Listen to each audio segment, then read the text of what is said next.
Doing business is one thing, making it profitable is another. We are the urban voice of the new age of entrepreneurs in Africa. Africa Business Radio. Towards a profitable Africa.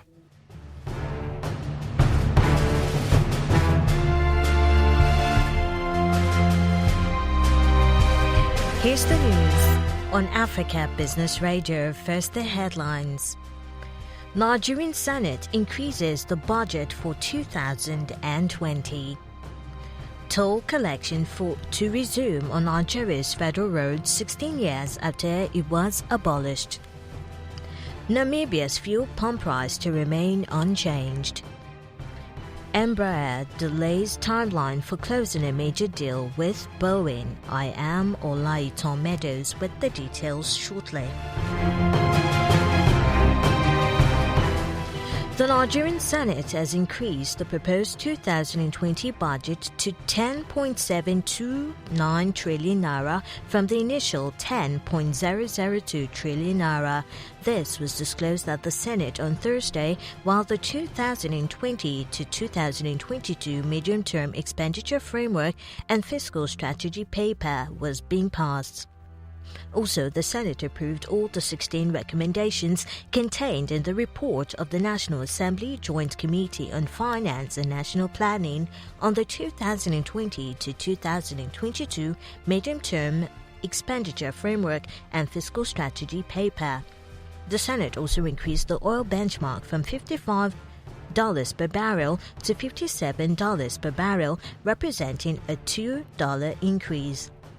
The 2020 revenue target for Nigerian Customs Service was also increased by 557.4 billion naira, which is from 942.6 billion naira to 1.5 trillion naira. Meanwhile, the Senate retained the exchange rate at 305 naira per dollar and oil production benchmark at 2.18 million barrels per day as proposed in the MTEF FSP by the executive.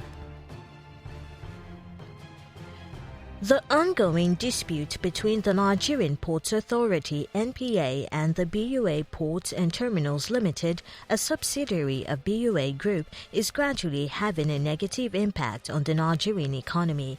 The contract disagreement, which has gone through a handful of courts, will affect 1,000 jobs as it continues to linger, and the BUA Group is losing more than $500,000 monthly revenue. The conflict resulted from the BUA's group's concession in the Port Harcourt Ports area.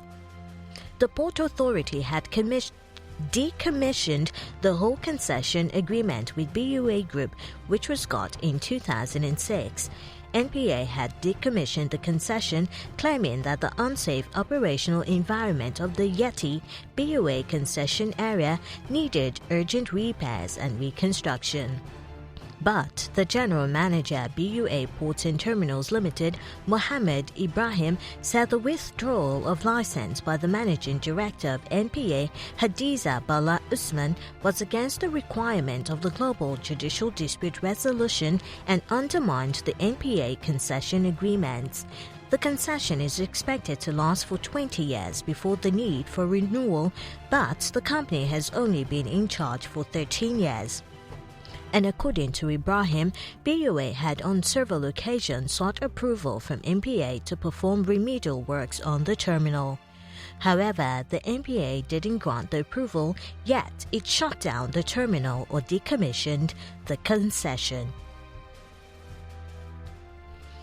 The Central Bank of Nigeria, CBN, has fined 12 Nigerian banks for breaching the regulator's directive on lending to the real sector of the economy. The CBN fined the banks 499.1 billion naira, with the funds debited from their cash reserve requirement (CRR) with the CBN.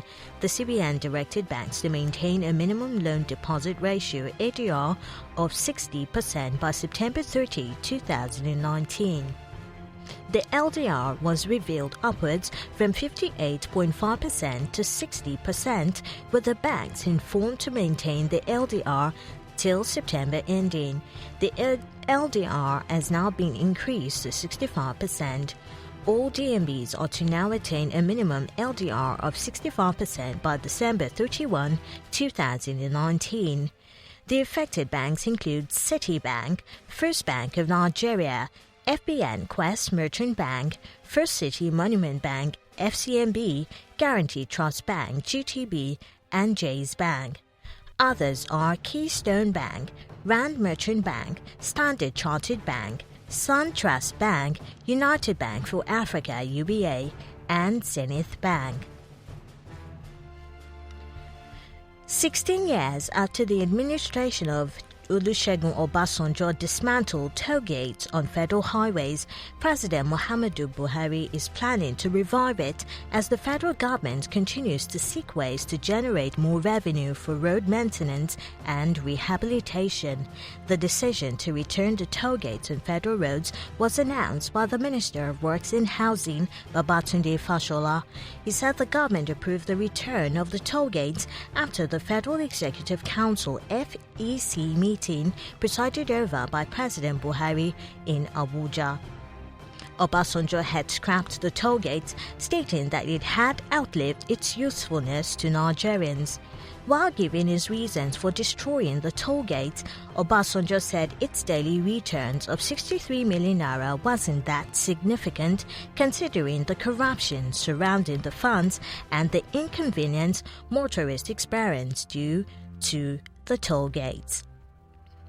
Now, this issue of the toll gates will be our main issue for analysis on the news for today. And let's take a look at some of the facts that revolve around it. The idea of returning the toll gates to federal highways was considered during the administration of former President Goodluck Jonathan. It was, however, frowned upon then. But according to Mr. Fashola, no Nigerian law prohibits tolling in Nigeria. The governments of some East African nations, which include Kenya, Tanzania, and Uganda, are now looking to road tolls to raise money for the financing of public infrastructure projects, as this announcement was made last month, which is September. Kenya has earmarked 5 highways for tolling. On its part, Tanzania has plans to charge a fee on the Chalinze-Morogoro Road, which forms part of the 921-kilometer Tanzania-Zambia highway. Meanwhile, Uganda will start to levy drivers on the Chinese-funded and built 55-kilometer Entebbe Expressway in the country from January 2020. Foreign countries such as the US, China, France, Italy, which reportedly has the most expensive toll in Europe, also Spain to mention but a few, also collect tolls on some of their roads and bridges, which shows that it is not just restricted to Nigeria alone to collect tolls. It is also involved in some other African countries and even some other foreign countries in the world.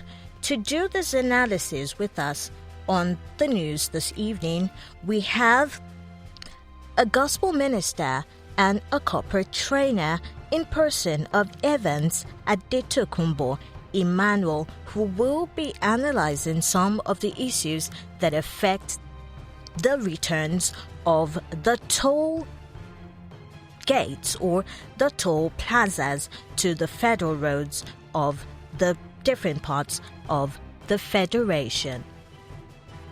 The Namibian Ministry of Mines and Energy has announced that the fuel pump price will remain unchanged, with 95-octane unleaded petrol staying put at $13.5 per litre and diesel 50 pump price at $13.63 per litre.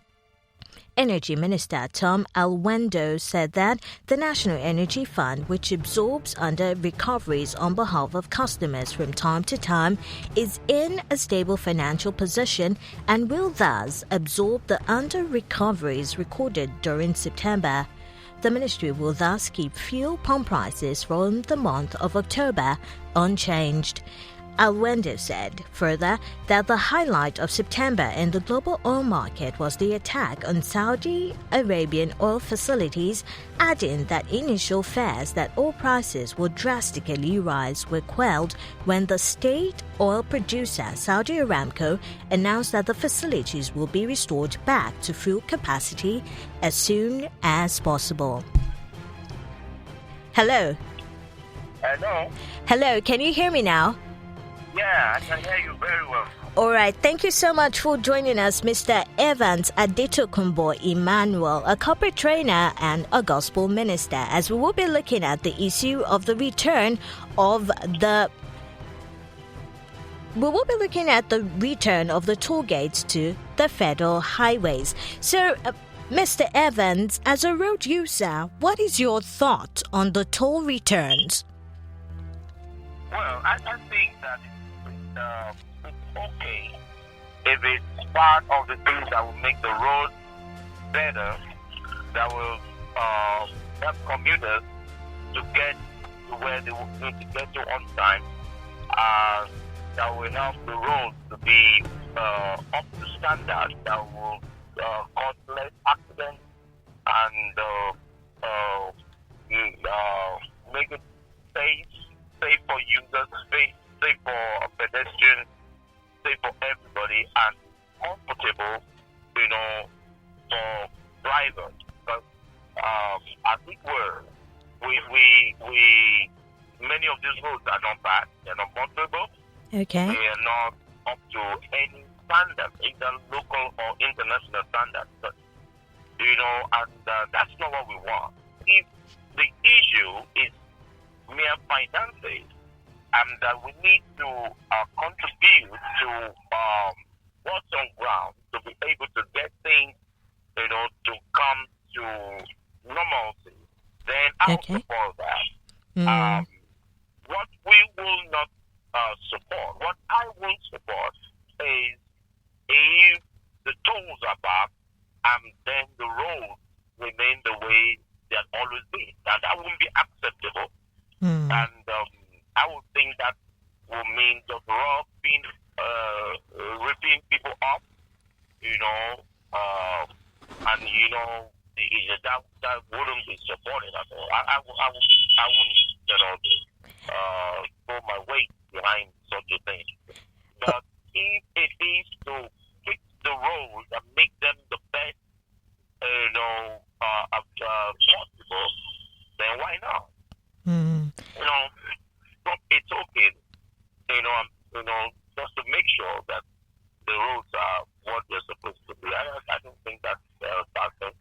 There are tolls everywhere, most developed countries in the world, have tolls at different places, and the roads, are good, and they invest these things. Okay, let me come in here with what you just said now.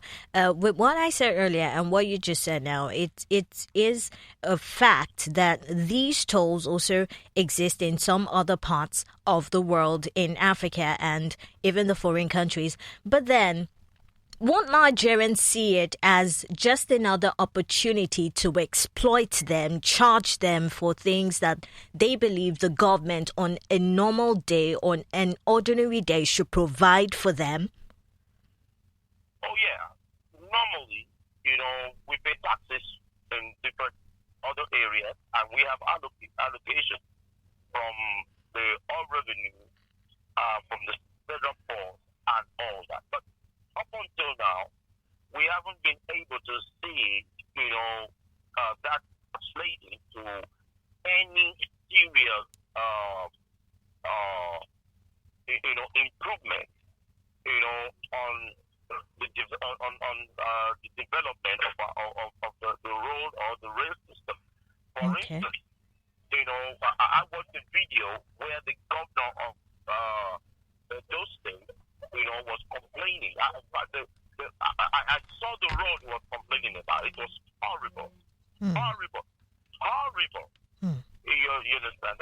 I'm sure the video is going viral now on the internet. But what we're saying is, if what you need to give